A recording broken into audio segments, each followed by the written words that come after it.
You finally got your dream plant, and now you actually have to grow it. You searched for it, waited for it, and probably paid way too much for it. Don't panic. First, don't go broke trying to impress the plant community. Did you pay your bills this month? Yes? Good. Now we can talk. This is my Alocasia Venom.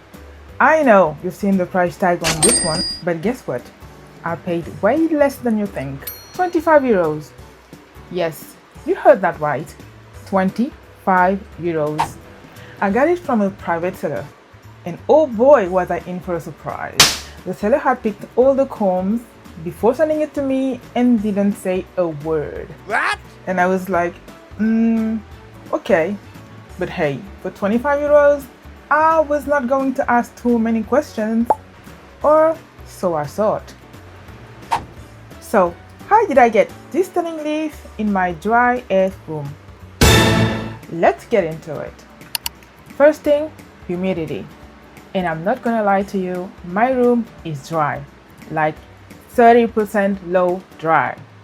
So, if your plant is coming from a very high humidity environment and you decide to grow it in your dry room, yeah, you're going to see it.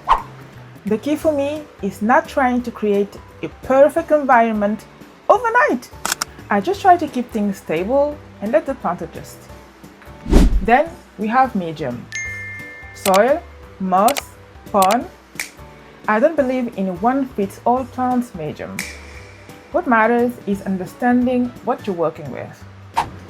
When I bring a plant home, I don't immediately change everything.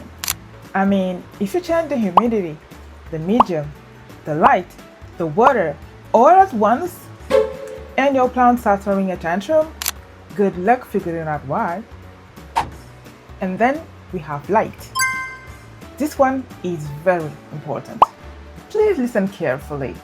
A window doesn't guarantee good light, especially if you have south-facing windows, because depending on where you put your plant, you might not be giving it light, you might be cooking it. Yikes! So I always look at what the plant needs before deciding where to put it. And that's basically what I did with this venom. Nothing crazy. I didn't build a nursery repertoire for it. I just paid attention to what it needed, kept things stable, and eventually it gave me this. And honestly, for 25 euros, I'm not mad.